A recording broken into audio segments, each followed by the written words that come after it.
परमेश्वर पिता, इस समय के लिए हम आपका धन्यवाद करते हैं, आपकी उपस्थिति के लिए आपका धन्यवाद करते हैं यीशु। पिता परमेश्वर, यहाँ मौजूद एक एक जन को आप छूते हैं प्यारे पिता परमेश्वर। जहाँ आपके बेटे बेटियां इकट्ठे होते हैं वहां आपका सामर्थ उतरता है प्यारे पिता। पिता ये वो घर है जो आपकी सामर्थ से जाना जाता है यीशु। हम आपका धन्यवाद करते हैं प्यारे पिता। पिता हमारे दिल को नम्र करें ताकि हम आपके वचन को समझने पाए। पिता हमें वो कान दे जिससे हम आपकी आवाज को सुनने पाए यीशु। प्यारे पिता, वचन के द्वारा आप हमारे जीवनों को बदलते हैं, हमारे परिवारों को बदलते हैं यीशु। हम आपके दिल को समझने वाले होते हैं। हम एक धर्म के पीछे नहीं बल्कि यीशु आपके पीछे चलने वाले होते हैं। अपना क्रूस उठा के यीशु आपके पीछे चलने वाले होते हैं। तब परमेश्वर आपका धन्यवाद करते हैं समय के लिए, आपकी उपस्थिति। प्रार्थना को यीशु के नाम से मांगते हैं, आमेन आमेन आमेन। Hallelujah hallelujah. आज हम वचन में से कुछ सीखेंगे, ठीक है? तो मैं चाहता हूँ सब अवेयर होके बैठे और बहुत ध्यान से बैठे, और जो बाइबल लाए वो बाइबल लेके बैठे और नोट जरूर बनाएं, क्योंकि आज का वचन बहुत जरूरी है हमारे लिए।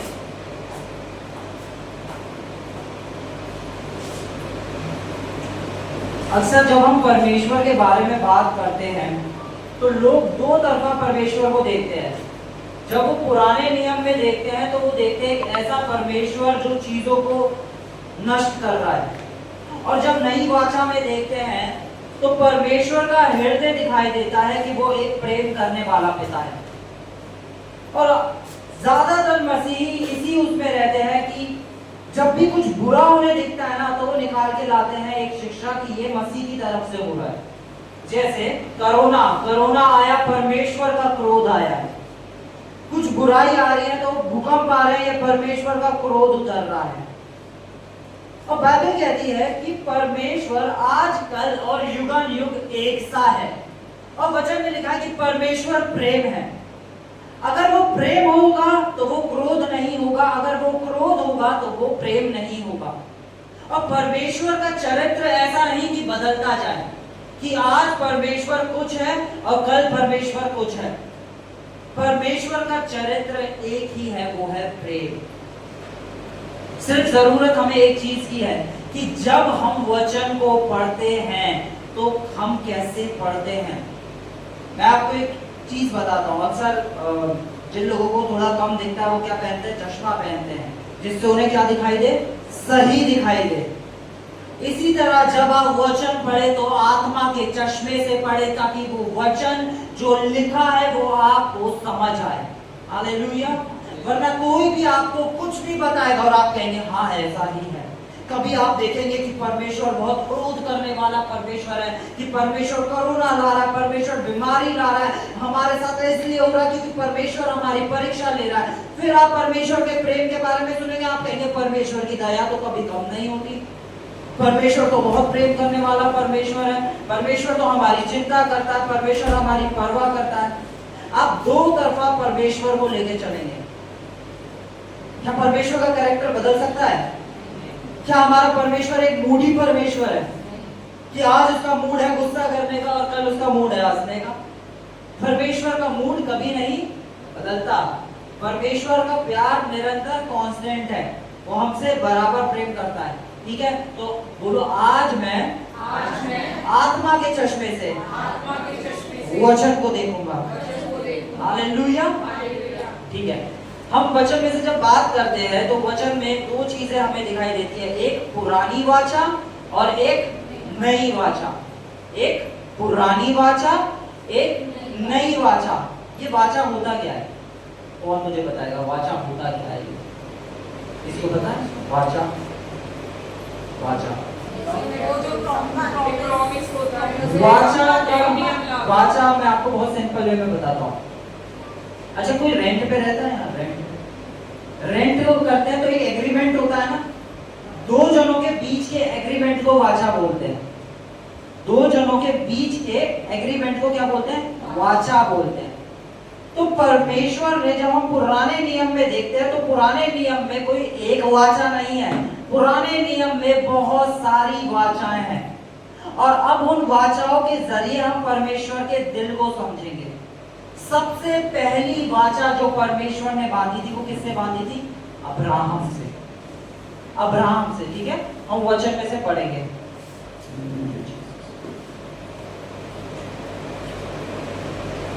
हम खोलेंगे उत्पत्ति चैप्टर 1 वर्स 28। और परमेश्वर ने उसको आशीष दी और उसे कहा, फूलो फलो और पृथ्वी पर भर जाओ और उसको अपने वश में कर लो और समुद्र की मछलियों को तथा आकाश के पक्षियों को और पृथ्वी पर रहने वाले सब जंतुओं पर अधिकार रखो। परमेश्वर ने सबसे पहले आदम को जब बनाया तो सबसे पहले परमेश्वर ने उसे क्या दी? आशीष। परमेश्वर ने आदम को क्यों बनाया और आदम था कौन? किस किस को पता आदम कौन था? आदम परमेश्वर का पुत्र था। परमेश्वर ने आदम को सेवक नहीं बनाया था, परमेश्वर ने आदम को पुत्र बनाया था। क्योंकि परमेश्वर के पास सेवा करने के लिए हजारों लाखों स्वर्गदूत हैं, पर परमेश्वर ने आदम को बनाया एक पुत्र के तौर पे। और पुत्र से पता है पहली चीज क्या करी जाती है? प्रेम करा जाता है, पुत्र के साथ समय बिताया जाता है। तो परमेश्वर आदम के साथ समय बिताता था, अपना प्रेम जाहिर करता था। और दूसरी चीज, पिता के अधिकार पुत्र के होते हैं। हालेलुया। पिता के अधिकार पुत्र के अधिकार होते हैं। यहाँ पे हम पढ़ते हैं कि परमेश्वर ने आदम से कहा कि तू इस पृथ्वी के ऊपर अधिकारी हो, इस पृथ्वी के ऊपर प्रभुता कर। जब आज हम लोगों को सिखाते हैं कि नहीं, तुम्हें इस चीज के ऊपर डोमिनियन लेनी है, इस चीज के ऊपर प्रभुता लेनी है, तो कहते हैं कौन सी शिक्षा की बात हो रही है कि हमें प्रभुता लेनी है, हमें प्रभुता लेनी है, हमारे पास डोमिनियन है, हमारे पास अधिकार है। ये क्या सिखाते हैं? प्रभु के पास अधिकार है। परमेश्वर ने उत्पत्ति से अधिकार किसे दिया था? आदम को। परमेश्वर ने जब अपने बेटे को बनाया तो बेटे को बना के पहली चीज उसे आशीष दी और उससे कहा अब इस पृथ्वी के ऊपर तू अधिकारी है। हालेलुया। हम वचन में से देखते हैं कि वचन भी कहता है, लूका 3:38 के अंदर लिखा है कि आदम जो था वो परमेश्वर का पुत्र था। और ये शिक्षा ना हमारे लिए इसलिए जरूरी है ताकि हम परमेश्वर के हृदय को समझने पाए, ताकि फिर हमसे कोई आके बोले कि परमेश्वर तो धधकाने वाली आग है जो न्याय के दिन आके तुम्हें जलाएगी, या जो लोग परमेश्वर को नहीं मानते उन्हें भस्म करेगी। तो हम परमेश्वर के हृदय को जानने पाए, तो हम बता पाए कि परमेश्वर का वचन क्या कहता है। ठीक है, यहाँ पे क्या लिखा है? आदम कौन था? परमेश्वर का। ठीक है, कोई पढ़े इसे जल्दी से। एनोश का हाँ। और वह शेत का हाँ। और वह आदम का हाँ। और वह परमेश्वर का पुत्र था। और आदम परमेश्वर का पुत्र था। यानी परमेश्वर ने आदम को सेवक नहीं बेटा बनाया था, आदम को बेटा बनाया था। और परमेश्वर की शुरू से ये इच्छा है कि जो बेटे बेटियां हैं वो क्या हो? अधिकारी हो, उनके पास क्या हो? अधिकार हो। हालेलुया। अब पढ़ेंगे भजन संहिता चैप्टर 8 वर्स 5 और 6 पढ़ेंगे। भजन संहिता चैप्टर 8। क्योंकि तूने उसको परमेश्वर से थोड़ा ही कम बनाया है। क्योंकि तूने उसको परमेश्वर से थोड़ा ही कम बनाया। किसकी बात हो रही है? आदम की। पता है, जब भी इस बात को, इस वचन को पढ़ा जाता है ना, मसीह लोग कहते हैं कि ये तो यीशु मसीह की बात हो रही है, पर ये बात हो रही है आदम की। क्या लिखा है? क्योंकि तूने उसको परमेश्वर से थोड़ा ही कम बनाया है और महिमा और प्रताप का मुकुट उसके सिर पर रखा है। किस चीज का मुकुट रखा है? महिमा और प्रताप। महिमा और प्रताप का मुकुट परमेश्वर ने हमारे सर पे रखा है। अच्छा, मुकुट किसके सर पे रखा जाता है? राजा के। यानी परमेश्वर ने महिमा और प्रताप का मुकुट हमारे सर पे रखा है। और आज मसीह लोग क्या कहते हैं? हम कीड़े हैं, हम तो कुछ नहीं है, हम तो मिट्टी हैं, हम तो कहाँ बाइबल में लिखा है क्या? मेरी बाइबल में तो नहीं लिखा कि हम मिट्टी हैं। मेरी बाइबल में तो लिखा है कि परमेश्वर ने अपने स्वरूप और अपनी समानता में हमें बनाया। जैसा परमेश्वर आप था, परमेश्वर ने अपने बेटे और बेटियों को वैसा ही बनाया। हालेलुया। परमेश्वर ने कोई अंतर नहीं छोड़ा। इसलिए यहाँ पे लिखा है क्योंकि तूने उसको परमेश्वर से थोड़ा ही कम बनाया। थोड़ा ही कम। कितना कम? थोड़ा ही कम। बाइबल कैसे डिफाइन करते हैं? थोड़ा ही कम। कि परमेश्वर और हम में क्या थोड़ी सी ही समानता है। बिल्कुल ऐसे जैसे अनुग्रह भाई इनोक का पापा है, तो अनुग्रह और इनोक के अंदर इनोक अपने पापा से थोड़ा ही कम है। हालेलुया। वो थोड़ा ही कम है। इसी तरह परमेश्वर हमारे पिता है और हम उससे थोड़े ही कम, यानी जो परमेश्वर के अधिकार थे वो सब हमारे पास है। हालेलुया। ये परमेश्वर का हृदय था जो उसने पहली वाचा बांधी थी अब्राहम के साथ, जो वाचा थी जिसकी महिमा, वो वाचा बांधी गई थी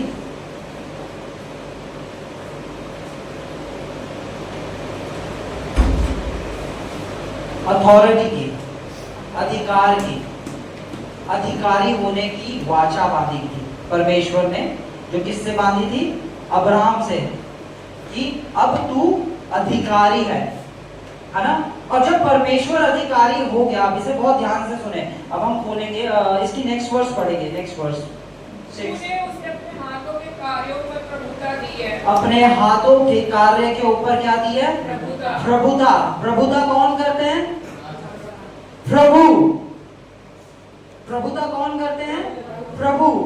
प्रभुता कौन करते हैं? प्रभु ही प्रभुता करेंगे। राजा राज करता है, प्रभु प्रभुता करता है। हालेलुया। तो परमेश्वर का वचन हमें क्या बता रहा है? क्योंकि यीशु मसीह को बोला गया राजाओं का, तो वो राजा कौन है? प्रभुओं का, तो वो प्रभु कौन है? तो परमेश्वर का वचन यहाँ सिखा रहा है कि परमेश्वर ने हमें प्रभु राजा करके बनाया है। बोल दो मैं कीड़ा मकोड़ा नहीं, क्योंकि अक्सर लोग यही कहते रहते हैं, क्योंकि जो तुम्हारा विश्वास होगा वो ही तुम होगे। अगर तुम्हारा विश्वास आज ये है कि मैं कीड़ा हूं, तो तुम कीड़े भरी जिंदगी जियोगे, क्योंकि तुम ये विश्वास करते हो। परमेश्वर का वचन कहता है कि मैंने अपने स्वरूप, अपनी समानता में अपने जैसा बनाया, अपने अधिकार दिए हैं। पर तुम कह रहे हो नहीं मैं तो कीड़ा हूं। अगर आप ये सोच के कह रहे हो कि आप बहुत धर्मी परमेश्वर के सामने हो गए, आप एक झूठे सामने साबित हो गए। एक झूठा मनुष्य वो है जो परमेश्वर के वचन के विरोध में बोले। अगर परमेश्वर का वचन कहता है कि तुम मेरे बेटे बेटे और आपको मैं तो कीड़ा हूं, तो परमेश्वर का बेटा कभी कीड़ा नहीं हो सकता। मैं तो बहुत तुच्छ इंसान हूं, तुम तुच्छ नहीं हो।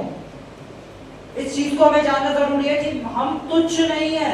पता है, इस दुनिया की सबसे कीमती चीज के द्वारा आपको और मुझे खरीदा गया है, सोने चांदी के द्वारा नहीं।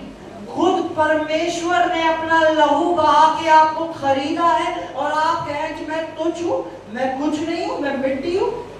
आपकी कीमत परमेश्वर की नजर में कितनी ज्यादा है। हालेलुया। अपने आप को परमेश्वर की नजर से हमें देखना जरूरी है। जब हम अपने आप को परमेश्वर की नजर से देखते हैं तो हमें पता चलता है कि हम एक्चुअल में है कौन, हमारे पास कितने अधिकार हैं। हालेलुया। अब आगे पढ़ेंगे, हम पढ़ेंगे भजन संहिता 115 वर्स 16।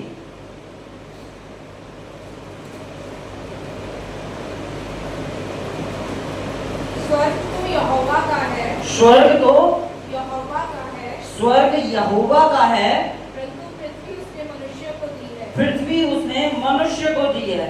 परमेश्वर का राज स्वर्ग में है, पृथ्वी पे राज आपका है। पृथ्वी पे राज, पृथ्वी पे राज।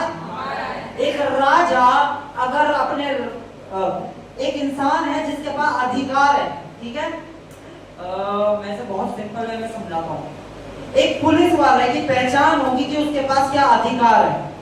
अगर वो अपने अधिकार में ना चले तो वो एक नॉर्मल इंसान है, और अगर वो अपने अधिकार में चले तो वो एक पुलिसमैन है, क्योंकि वो अपने अधिकार में, अपनी यूनिफॉर्म में, हालेलुया, अपनी यूनिफॉर्म में अपने अधिकार के साथ चले तो वो एक पुलिसमैन है। और अगर वो अपने अधिकारों को उतार दे, धार्मिकता का छीन, हालेलुया, कि उसने जब पुत्र आया था तो उसमें क्या पढ़ाया था, उसने कपड़े, जब उड़ाऊ पुत्र वापस आया था तो सबसे पहले परमेश्वर ने उसे क्या बनाए थे, कपड़े बनाए थे। वो कपड़े दिखा रहे थे कि ये कौन है, ये बेटा है, ये नौकर नहीं है, ये दास नहीं है, ये मेरा बेटा है, हालेलुया।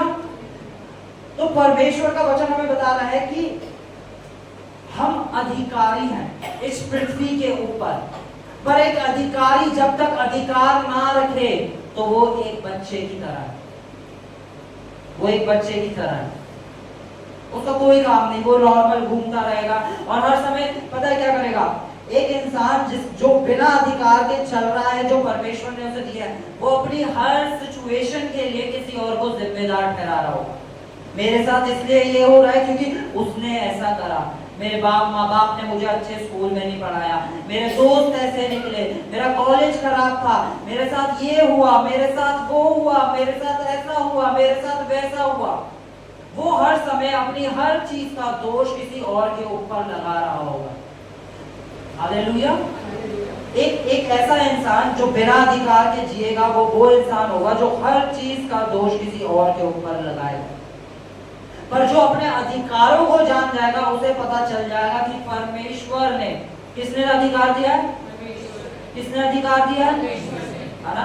आप जैसे आप अपने ऑफिस में जाते हैं, आपको ऑफिस में किसी चीजों के ऊपर, कुछ लोगों के ऊपर अथॉरिटी मिलती है कि इनसे तुम्हें काम कराना है ना। हम सबने जॉब करी है ना, तो जॉब जब हम करते हैं तो कुछ लोग हमारे अंडर में होते हैं, तो उनसे होता है इन्हें काम करवाना है, पर जब वो काम नहीं कर रहे होते तो किन्हें बोला जाता है, हमें बोला जाता है। क्यों? उनके ऊपर अधिकार कौन रखता है, हमें उनसे काम कराना है। और परमेश्वर का वचन कह रहा है कि मैंने तुम्हें इस पृथ्वी के ऊपर अधिकार दिया है, इस पृथ्वी के ऊपर बीमारियों के ऊपर अधिकार दिया है, हर कमजोरी के ऊपर अधिकार दिया है। उस अधिकार का हमें इस्तेमाल करना है।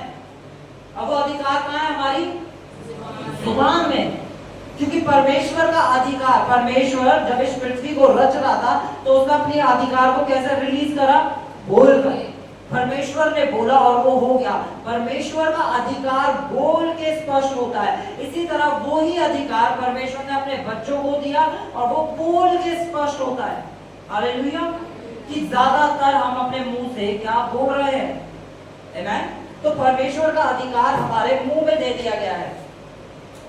हम आगे पढ़ेंगे इसमें, पहला कुरिन्थियों 15:26, पहला कुरिन्थियों 15:26 हम खोलेंगे। Thank you Jesus. सबसे अंतिम बैरी नाश किया जाएगा, वह मृत्यु है। परमेश्वर का वचन कहता है कि मृत्यु जो है वो क्या है, एक दुश्मन है। मृत्यु क्या है, मृत्यु क्या है, परमेश्वर मृत्यु को कैसे देख रहा है, दुश्मन। परमेश्वर मृत्यु को दुश्मन देख रहा है। और मृत्यु के कुछ कुछ छोटे छोटे पार्ट्स हैं, बीमारियां। बीमारियां क्या है, छोटे छोटे पार्ट, जो लोग उन बीमारियों को गले लगा के बैठे हैं ना, परमेश्वर कहता है कि वो तुम्हारा दुश्मन है। अगर मृत्यु परमेश्वर का दुश्मन है तो मृत्यु परमेश्वर के बेटे बेटियों का भी दुश्मन है। हम मृत्यु को इतनी कॉमनली लेते हैं कि हाँ एक दिन तो सबको जाना ही है। परमेश्वर का वचन तो नहीं कहता, परमेश्वर का वचन कहता है कि मैं तुम्हें दीर्घायु से तृप्त करूंगा और अपने किए हुए उद्धार का दर्शन दिखाऊंगा। और हम कहते हैं अरे एक दिन तो सबको जाना ही है। क्यों? क्योंकि हमने उस मृत्यु से हाथ मिला के उसे दोस्त बना लिया। हमने कहा मृत्यु तो एक दिन सबको आनी ही है। तो बाइबल कहती है जितनों ने उसके नाम पे विश्वास करा मृत्यु उनके लिए नहीं है। यीशु ने कहा मैं तुम्हें जीवन देने आया हूं और अनंत का जीवन देने आया हूं। जीवन देने यीशु आया और जो यीशु से हट गया उसने मृत्यु को गले लगाया। ठीक है, ठीक है। तो मृत्यु दुश्मन है, बीमारी दुश्मन है, लाचारी दुश्मन है, कमजोरी दुश्मन है, नकारात्मक ख्याल दुश्मन है। हमें इन्हें दुश्मन की तरह देखना है। हमारे परिवार में हमें देखना है कि दुश्मन क्या कार्य कर रहा है, किसके द्वारा कार्य कर रहा है। जब तक हमें पता नहीं होगा कि दुश्मन किस क्षेत्र में कार्य कर रहा है, हम उस पर कैसे अधिकार लेंगे। जब हमें दिखेगा कि अच्छा ये मेरे बच्चों के अंदर काम कर रहा है, तब हम अधिकार लेंगे कि परमेश्वर आपने मुझे अधिकार दिया है दुष्ट की सारी सामर्थ्यों पर, और आप वो दुश्मन को अपने बच्चों के जीवन से लताड़ देंगे। आप बीमारियों को अपने और अपने परिवार में से लताड़ देंगे। पर अगर आप इंतजार कर रहे हैं कि एक दिन आएगा और मैं किसी परमेश्वर के जन के पास जाऊंगा या परमेश्वर के जन के पास जाऊंगी और जब वो प्रार्थना करेगा तो दुश्मन भाग जाएगा। परमेश्वर ने वो ही सामर्थ, वो ही अधिकार जो उस परमेश्वर के जन को दिए हैं, वो ही आपको दिए हैं। क्योंकि परमेश्वर का वचन कहता है कि विश्वासियों के ये चिन्ह होंगे। हालेलुया, विश्वासियों के ये चिन्ह होंगे। हमें अपने अधिकारों को समझना जानना बहुत जरूरी है। ये पहली वाचा है जो परमेश्वर ने आदम के साथ बांधी। पहली वाचा जो परमेश्वर ने आदम के साथ बांधी। परमेश्वर ने अधिकार की वाचा बांधी है, और वो अधिकार की वाचा जो परमेश्वर तब चाहता था ना कि आदम अधिकार रखे इस पृथ्वी के ऊपर, परमेश्वर आज भी वो ही चाहता है कि आप और मैं अधिकार रखे इस पृथ्वी के ऊपर, हर बीमारी के ऊपर, हर कमजोरी के ऊपर। परमेश्वर की इच्छा आज भी यही है, परमेश्वर की इच्छा बदली नहीं है। हालेलुया। परमेश्वर अपनी वाचाओं में बंध जाता है। हम देखते हैं कि आदम जो है परमेश्वर का बेटा था। परमेश्वर ने अपने स्वरूप में किसे बनाया? आदम को। आदम ने पाप करा, आदम ने अपने अधिकार बेच दिए।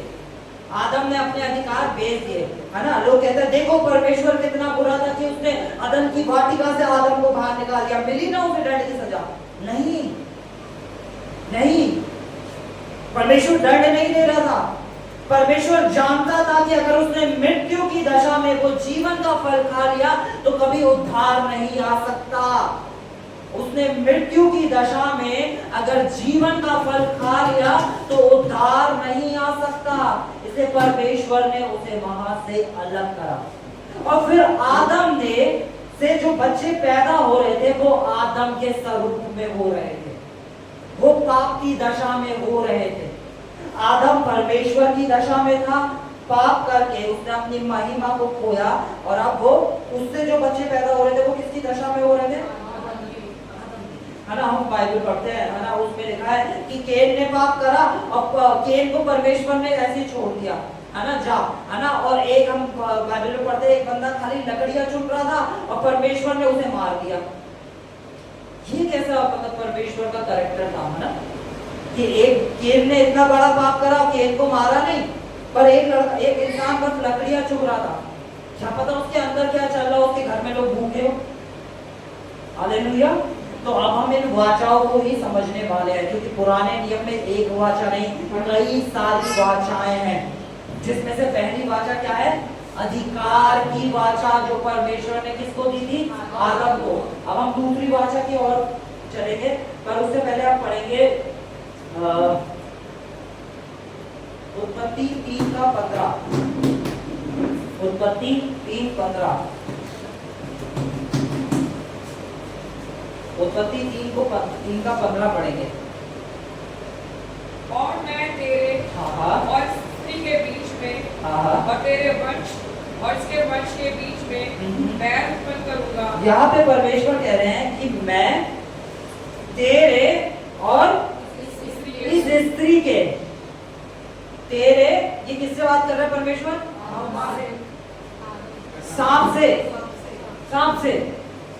सांप से बात कर रहे थे वहां पर, है ना। परमेश्वर सांप से बात कर रहे हैं और कह रहे हैं कि मैं तेरे और इस स्त्री के बीच, किसके बीच? किसका बीज? ये समझना हमें बहुत जरूरी है। किसका बीज? किसका बीज? स्त्री के बीच। बीज किसका होता है? हमेशा आदमी का होता है।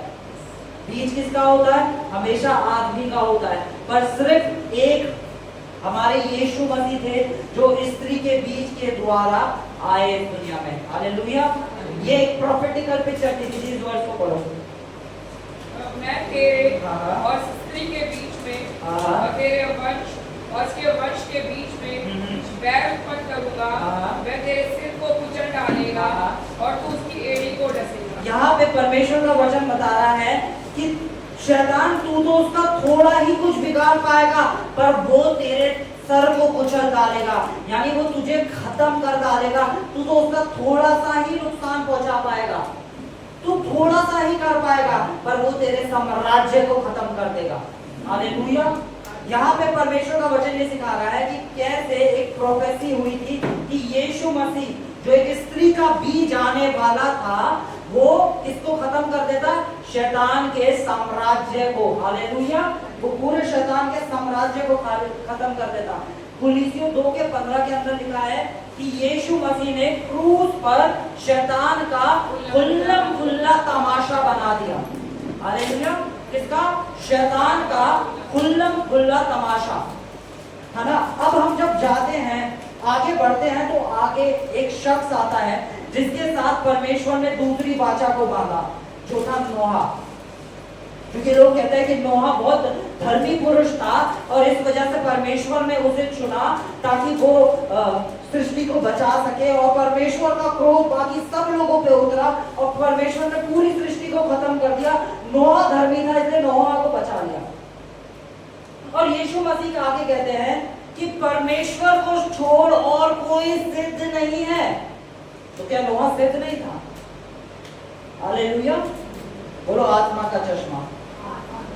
आत्मा का चश्मा वो जरूरी है वचन को पढ़ने के लिए, वरना हमारे दिमाग के अंदर परमेश्वर की ऐसी ही छवि बनती रहेगी कि कितना क्रोध करने वाला परमेश्वर है। अच्छा, मैं आपसे कुछ कहना चाहता हूँ, बहुत ध्यान से सुने। सब सुन रहे हैं कि परमेश्वर ने जब सृष्टि खत्म हुई थी, वो परमेश्वर का प्रेम था। वो परमेश्वर का प्रेम था। हालेलुया। वो परमेश्वर का प्रेम था। हम वचन में से पढ़ेंगे। हम पढ़ेंगे उत्पत्ति चैप्टर 6 वर्स 2 को पढ़ेंगे। तब परमेश्वर के पुत्रों ने मनुष्य की पुत्रियों को देखा कि वे सुंदर हैं और उन्होंने। ठीक है, यहाँ पे क्या लिखा है? तब परमेश्वर के पुत्रों ने, ये जो परमेश्वर के पुत्र लिखे हैं, ये बात हो रही है स्वर्गदूतों की, जो स्वर्गदूत गिराए गए थे। किनकी बात हो रही है? जो स्वर्गदूत गिराए गए थे। हालेलुया। जो स्वर्गदूत गिराए गए थे। हाँ, उन्होंने आगे पढ़ो। उन्होंने मनुष्य की पुत्रियों को देखा कि वे सुंदर हैं और उन्होंने जिसको चाहा उनसे विवाह कर लिया। वर्स 4 को पढ़ेंगे। उन दिनों में पृथ्वी पर दानव रहते थे। एक सेकेंड, उन दिनों पृथ्वी पे क्या आ गए? अब दानव। परमेश्वर ने तो दानव बनाए नहीं है, दानव कहां से आ गए?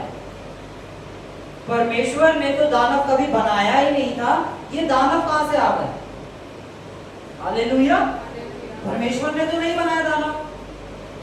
शैतान जानता था कि स्त्री का बीज आने वाला है जो मेरे साम्राज्य को खत्म करेगा। तो परमेश्वर के उसने क्या करा? उसने कहा कि मैं इन स्त्रियों को करप्ट कर दूंगा, जितनी फीमेल्स हैं मैं उन्हें करप्ट कर दूंगा, और जितने आदमी हैं मैं उन्हें मार दूंगा।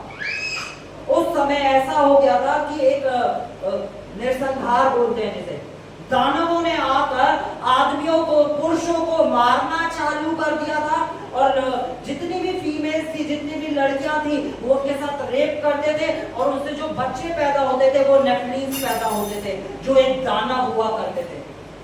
और वो क्या करते थे? साथ साथ उन्होंने खाली फीमेल्स को नहीं चुना, उन्होंने क्या करा? उन्होंने देखा कि क्या कहते हैं, उन्होंने जानवरों के साथ भी। हालेलुया। वो जानवरों के साथ जो है, क्योंकि हम कहते हैं कि परमेश्वर ने सारे जानवरों को भी मार दिया। ऐसा क्या था कि परमेश्वर ने जानवरों को भी मार दिया?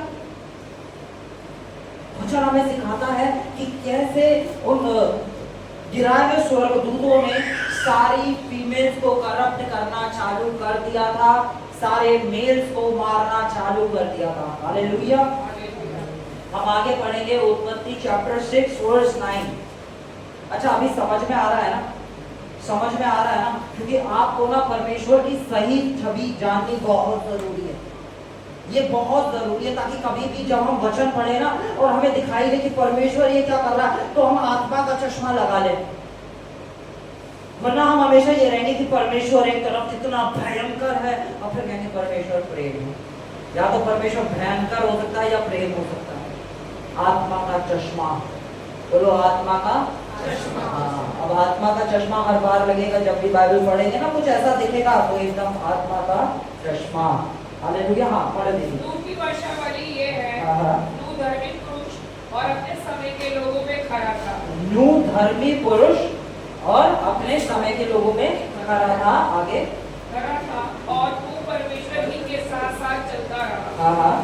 और नूह से शेम और हवा। लॉ को नहीं हम पढ़ेंगे, ठीक है? हाँ, तो यहाँ पे जो सिद्ध वर्ड है धर्मी, जो है ये जो धर्मी है ना, इंग्लिश बाइबल में यहाँ पे उसे सिद्ध बताया गया है, ठीक है? और ये जो सिद्ध वर्ड है ना, इसको मैं ग्रीक में देखा था तो ये तमाम से आया है। तमाम, ये जो तमाम वर्ड है, इसका जो एक्चुअल मीनिंग है, इसका मतलब है जिसके ब्लड के अंदर कुछ करप्शन ना हो, ठीक है? क्योंकि अगर हम नूह को सिद्ध देखते हैं तो थोड़ी देर बाद वो शराब बनाता है, पीता है, टल्ली हो जाता है। हालेलुया। नूह के कार्यों में वो सिद्ध नहीं था, वो अपने कर्मों में सिद्ध नहीं था, पर जो उसका ब्लड था वो सब लोगों से अलग था। हर एक के ब्लड के अंदर करप्शन आ गया था, हर एक मनुष्य के लहू के अंदर गड़बड़ी आ गई थी। क्यों? क्योंकि उनके साथ उन स्वर्गदूतों का संबंध था। हालेलुया। सिर्फ एक नूह ही ऐसा बचा था जिसके खून के अंदर करप्शन नहीं था, तो इसलिए परमेश्वर ने नूह को चुना। हालेलुया। इसलिए था कि परमेश्वर ने किसको चुना था? नूह को। नूह को चुनने का कुछ उसकी धार्मिकता के ऊपर नहीं था कि नूह बहुत सिद्ध व्यक्ति था, क्योंकि बाइबल फिर कहती है कि परमेश्वर को छोड़ और कोई सिद्ध नहीं है। हम पूरी बाइबल पढ़ ले, पूरी बाइबल के अंदर यीशु मसीह को छोड़ हम किसी और को सिद्ध नहीं बता सकते, चाहे कोई भी बड़े से बड़ा कार्य करने वाला हो, कोई सिद्ध नहीं रहा। नूह इसलिए सिद्ध था क्योंकि उसके खून में गड़बड़ी नहीं थी। आ रहा है समझ? नूह क्यों सिद्ध था? क्योंकि उसके खून में गड़बड़ी नहीं थी, ठीक है? हम इसमें आगे पढ़ेंगे इसकी, ठीक है? हम पढ़ेंगे दूसरा पत्रस, उसका चैप्टर 2, दूसरा पत्रस चैप्टर 2 वर्स 4। क्योंकि जब परमेश्वर ने उस स्वर्गदूतों को जिन्होंने पाप किया नहीं छोड़ा और पर नरक में भेजकर अंधेरे कुंडों में डाल दिया, ताकि न्याय के दिन तक बंदी रहे। आगे बढ़ेंगे। और प्राचीन युग के संसार को भी न छोड़ा, परंतु भक्तिहीन संसार में महाजन प्रलय भेजाकर वेद पर धर्म के प्रचारक नूह समेत 8 व्यक्तियों को बचा लिया और सदोम और ओमरा के नगरों को। दीदी रुकता है, पीछे जाओ, पीछे जाओ, पीछे वाली वर्ड्स, ठीक है? यहाँ पे लिखा है, एक सेकंड, नूह को, है ना, क्या है? भेजा पर धर्म के प्रचारक नूह समेत 8 व्यक्तियों को बचा लिया, ठीक है? नूह समेत 8 व्यक्तियों को बचा लिया। और इससे पुरानी वाली जो वर्ड्स थी, ऊपर वाली वर्ड्स, इससे ऊपर वाली वर्ड्स में जाना, 4 वर्ड्स में यहाँ पे लिखा है कि क्योंकि जब परमेश्वर ने उन स्वर्गदूतों ने जिन्होंने पाप किया, है ना, पाप किया, नहीं छोड़ा, यानी ये जो स्वर्गदूत थे, इन्होंने जो पाप किया था, ठीक है, जो ये गड़बड़ी फैला रहे थे, परमेश्वर ने प्रिजर्व करा नूह को, परमेश्वर ने बचा के रखा नूह को। समझ में आ रहा है? क्योंकि नूह के साथ जो वाचा बांधी गई थी वो थी प्रिजर्वेशन की। प्रिजर्वेशन हिंदी में क्या बोलते हैं? प्रिजर्वेशन को संभाल के रखने की। नूह के साथ जो वाचा बांधी थी वो थी संभाल के रखने की। तो परमेश्वर ने नूह को संभाल के रखा ताकि उसके ब्लड में करप्शन ना आए। और फिर हम देखते हैं कि एक जल प्रलय आई और उसमें हर कोई, क्योंकि परमेश्वर को क्या करना था, परमेश्वर को अपने बेटे को भेजना था जिसके द्वारा उद्धार, मानव जाति उद्धार पाए। और शैतान क्या चाहता था, शैतान यही चाहता था कि वो ब्लड के अंदर करप्शन ले आए ताकि वो बच्चा कभी पैदा ही ना हो पाए। शैतान की ये योजना थी, क्योंकि उत्पत्ति में अभी हमने पढ़ा, परमेश्वर ने एक प्रॉफिटिकल वर्ड बोला था कि तू उसकी एड़ी पे बैठेगा और वो तेरे सर को कुचल डालेगा। हालेलुया।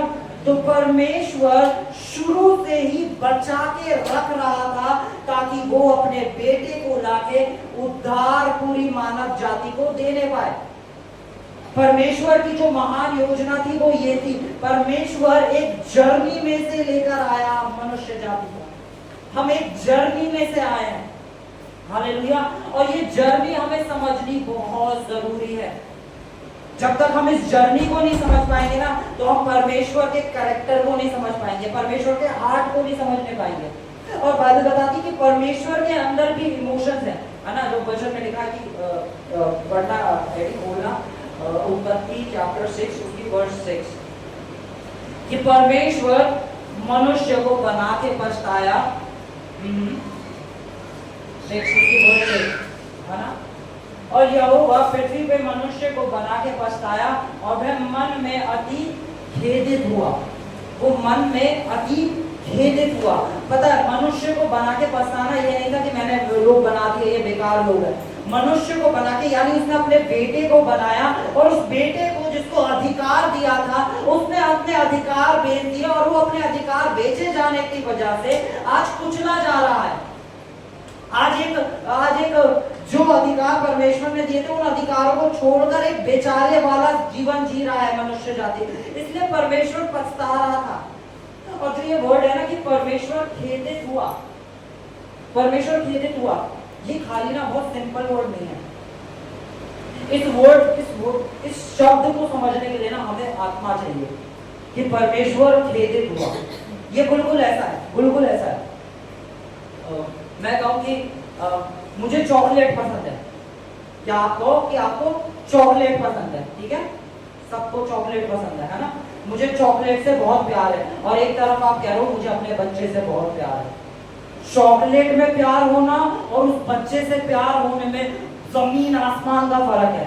तो ये जो वर्ड है ना कि परमेश्वर खेदित हुआ मन में, परमेश्वर का दिल टूट गया।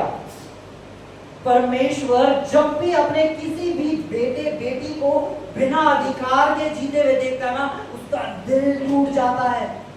जब बीमारी किसी मनुष्य को कब्जा करती है या उसका जीवन ले लेती है, परमेश्वर का दिल टूट जाता है। जब हम गरीबी में होते हैं, परमेश्वर का दिल टूट जाता है। जब हम अपने आप को बहुत बेचारा महसूस करते हैं, परमेश्वर का दिल टूट जाता है।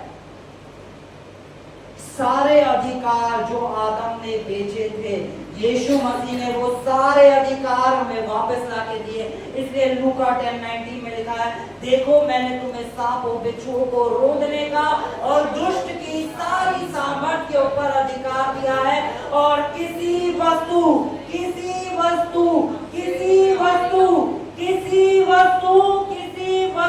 से तुम्हें कोई हानि ना होगी।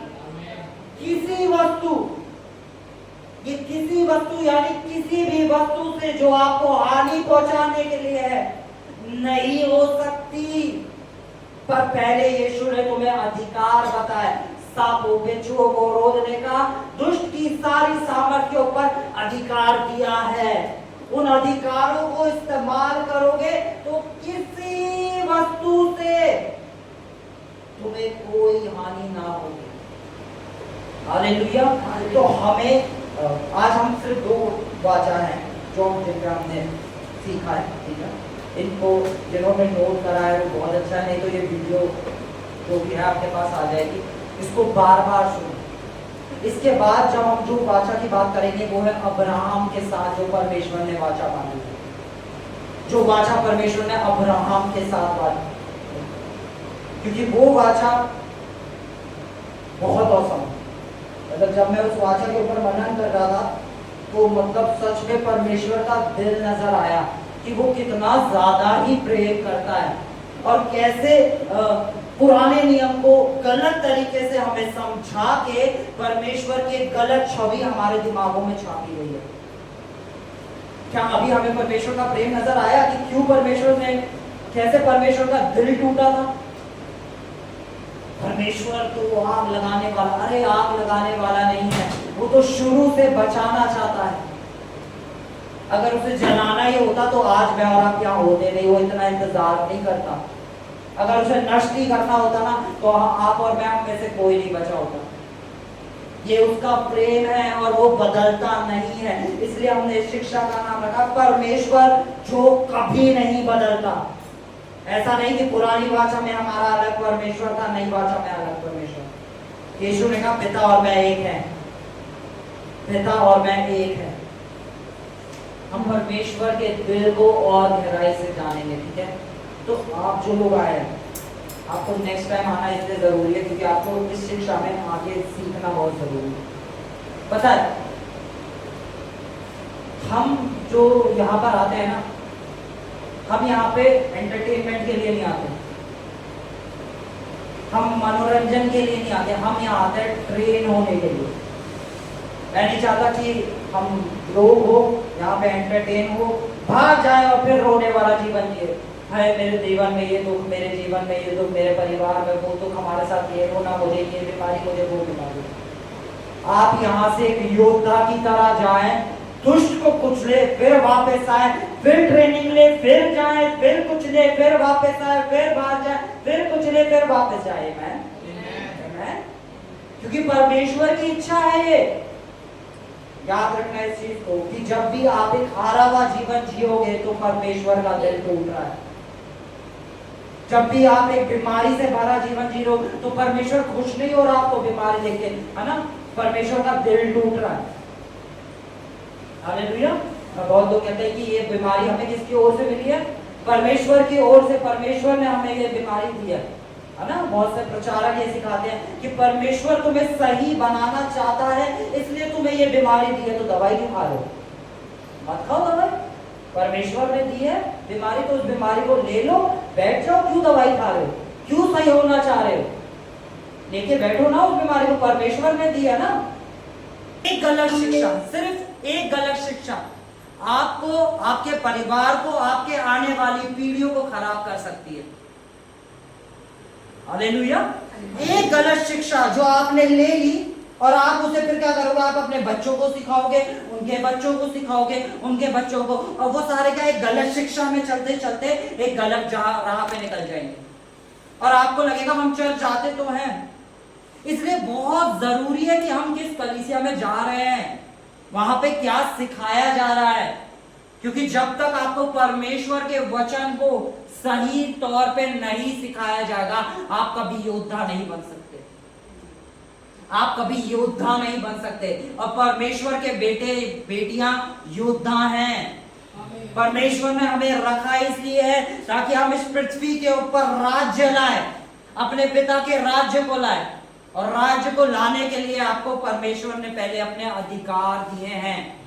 ऐसे ही नहीं छोड़ दिया कि जाओ जाके मेरा अधिकार लाओ, जाओ जाके,